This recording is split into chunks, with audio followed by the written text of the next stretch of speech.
Shalom, nous célébrons en ces 27e dimanche du temps ordinaire de l'année liturgique B, les dimanches de l'importance de l'unité des familles de Dieu. L'évangile de Jésus-Christ, Saint-Enseignement en ces jours, souligne la question du mariage, met en lumière la question du mariage. Christ, en effet, s'y trouve confronté à des juifs légistes qui l'interrogent sur la question du mariage, sur cette question combien punaise, mieux sur la question de la dissolubilité du mariage, de ces sacrements.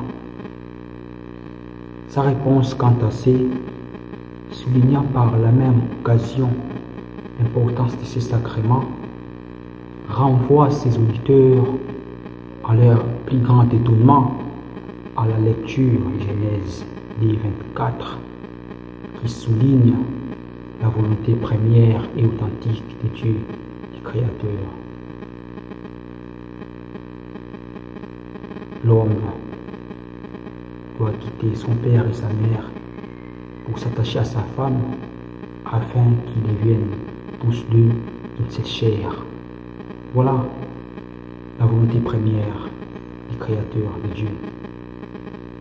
La prescription de Moïse en faveur de la dissolubilité du mariage et ses sacrements comme des chers à l'Église est une réponse et la réponse à l'endurcissement du cœur et à la nullité du cœur de ses auditeurs, de ses contemporains qui s'étaient rendus incapables d'obéir à la volonté de Dieu telle qu'elle manifestée dès le départ.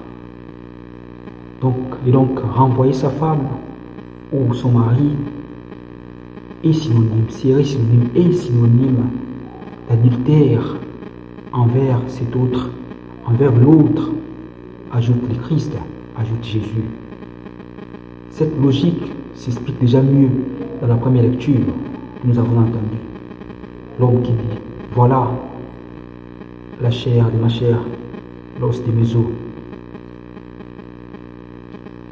Cet attachement de l'homme à la femme et vice-versa fait la promotion de la vie unique et l'ensemble de l'homme et de la femme, contre laquelle aucune loi humaine, si grande soit-elle, grande fût-elle, ne saurait la dénaturer, ne saurait la détruire, et soulignant toujours l'importance de l'unité des familles de Dieu, Jésus a une option préférentielle pour les enfants.